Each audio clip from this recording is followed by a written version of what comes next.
I don't know nobody. Do it like this. I've been on the ground like this, like this, like this. Do you like this? Don't nobody do you like this, like this, like this. This is my shit.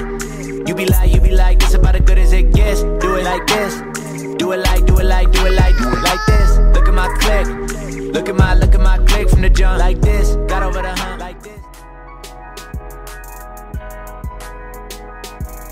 Pendant le confinement, beaucoup de gens en fait qui découvraient en fait qu'on était là, que tout ce qui était fermeture de Leclerc et tout ça machin, les gens ils ont cherché sur internet, ils ont vu que nous on était ouverts, du coup ils sont venus, ils ont fait ah ouais, on savait même pas que c'était là.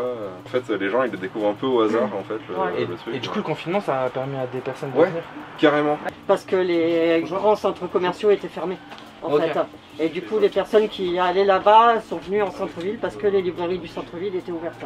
Et il y a pas mal de personnes qui nous ont découvert encore à ce moment-là. Donc non, les gens, c'est vrai que c'était compliqué, on va dire, de trouver en fait, mais une fois qu'ils trouvent en général, ils sont contents. Ouais, et puis il y a l'échange. Ouais, c'est ça. Il y a le contact humain aussi. Ouais. Je pense que tout le monde en a eu besoin là pendant le confinement et tout. Il y en avait un de quelqu'un qu'on a eu, je l'adorais le gars. Il venait pendant le confinement pour checker un collègue, il se mettait à la porte et il fait donne-moi le premier tome de 2 séries. Ce que tu veux, mais voilà, c'est ça, vas-y. Fais-moi découvrir. Et du coup, en fonction de ce qu'il avait pris avant ou juste en fonction des trucs que moi j'avais bien aimé, je lui ai conseillé et tout. Ça lui arrivait de revenir genre 3 heures plus tard et de prendre le reste de la série. Voilà, sur certains trucs qu'il avait vraiment aimé et tout. Et donc voilà, c'est sûr que des fois après, à force, on connaît les clients.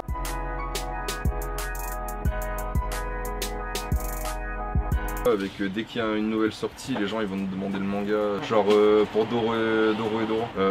À la base, c'était il y a des années et des années. C'est genre c'était voilà. Enfin, ils en avaient du mal à voir la série parce que justement ils les avaient plus réimprimés en fait depuis un moment. Et à partir de la série, en fait, tout le monde qui nous demandait le truc. Du coup, ils ont réimprimé et du coup voilà. Mais on a eu des commandes dessus où les gens ils ont dû attendre genre 1 mois, 2 mois pour avoir leur tome. Mais que voilà, et c'est pareil pour Tokyo Revengers surtout récemment. Ouais, mais c'est. À partir du moment où il y a eu l'animé, ça a été un gros carton de vente. Ça a été la folie. L'animé impacte vos ventes. Est-ce que les gens vous demandent après en termes de manga? C'est intéressant. Comme Demon Slayer avec le film par exemple. Ouais, Demon Slayer, ouais, avec juste même la première saison.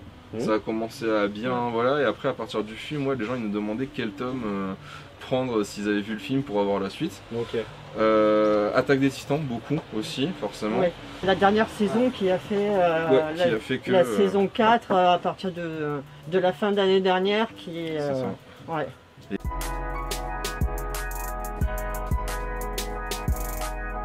En gros, on a sur le site de Post Culture, en fait, on a les 2 librairies, donc on a une visibilité sur tout ce qui a été vendu et tout ce qui est en réservation. En BD, ce qui a été validé, donc vendu, il y en a 100 et quelques. Et manga, on a dépassé les 3004 là déjà.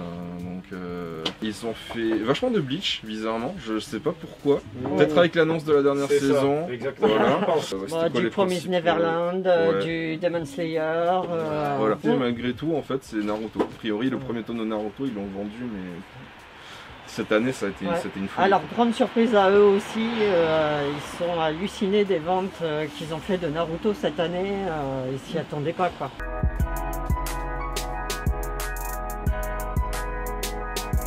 C'est un peu au feeling, soit on en a déjà entendu parler à l'avance des ventes du Japon ou des échos des séries venant du Japon. Attendu. Voilà, attendu, c'est ça. Ou alors après sur des choses moins attendues en fonction du feeling qu'on en a en fait. Les grandes enseignes comme la Fnac ou quoi, ils sont imposés de mettre en avant peut-être certaines choses ou d'autres. Vous ici c'est plutôt vous qui choisissez. Nous, notre métier hyper indépendant, c'est aussi de faire découvrir des choses sur lesquelles les gens ne seraient pas allés forcément.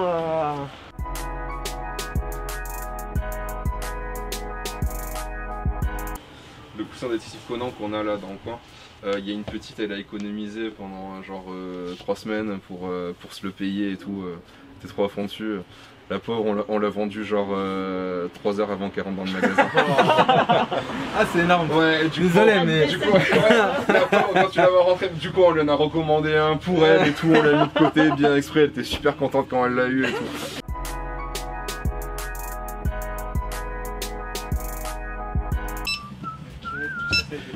la question la plus dure au monde.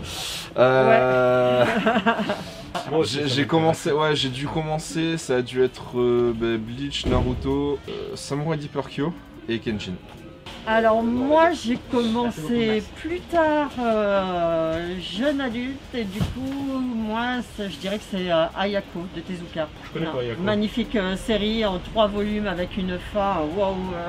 J'avais commencé, alors ma grand-mère m'a acheté mon premier manga, c'était le tome 41, 43 et 45 de Naruto. C'est Naruto? Voilà. Non, j'ai commencé en voyant la mort de Jiraiya. Voilà. J'ai commencé le manga, j'ai fait bonjour, qui es-tu jeune homme? Tu prends pas le début, tu prends voilà. J'ai le mort de Jiraiya, j'ai le mort d'Itachi, j'ai eu destruction de Konoha, j'ai fait d'accord. Ma grand-mère. Elle t'aimait pas, c'est pas possible. C'est pas possible, sérieusement, c'est une personne qui voulait du mal. Et après je fais papa, je fais avoir le tome 1, je fais donc toi tu meurs, le village il meurt, ok ça va être bien. Oh là, c'est vraiment méchant. Mais celui qui m'a donné envie de bosser c'était celui-là. Parce Bakuman. Ok, c'est celui qui... C'est le déclencheur, parce qu'il m'a fait dire putain j'aime dessiner, je vais faire du dessin. Sauf que j'avais pas assez bonne note, c'était soit je sacrifiais mon bac pour avoir du dessin, soit je sacrifiais le dessin pour avoir le bac, et j'ai fait bon, j'essaie d'avoir le bac. Et je me suis dit si je peux pas dessiner des mangas, je peux peut-être au moins les conseiller les mangas.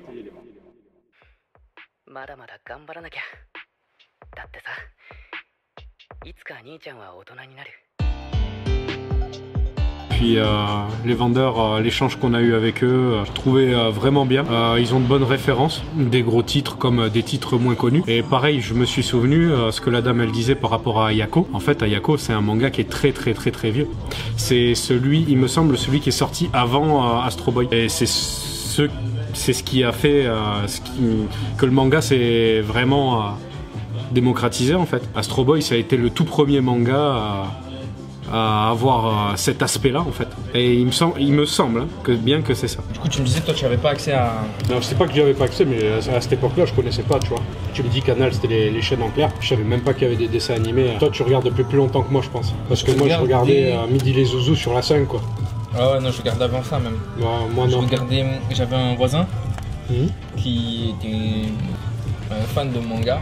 Et il téléchargeait que les mangas, il téléchargeait tous les mangas. Et il faisait des collections de DVD. Des VIX, c'était à l'époque. Ouais, des VIX, ouais. Voilà. C'est ça. Et du coup, je venais, j'en prenais et je regardais. Les Dragon Ball, je les avais aussi. Ben, Dragon Ball, c'est le père pour moi. C'est mon premier contact avec le manga. Pareil. La même. Dragon Ball Z, le premier contact avec le manga. Et après, je regardais One Piece aussi. Naruto, One Piece, moi c'est au collège. Mais celui qui m'a vraiment fait découvrir les mangas en sous-titré, c'est Bleach. Un pote qui m'a dit au collège, regarde en voix japonaise, regarde en voix japonaise. Je m'y suis mis, au début je trouvais ça chiant. À force, j'ai pris le pli et la qualité des doublages en japonais, c'est incroyable. Ils sont forts. Ouais. Après, il y a des versions françaises pour moi, c'est des classes. Oui, comme Dragon Ball. Ouais, et je pense surtout à GTO. GTO pour moi, c'est la version française est dingue.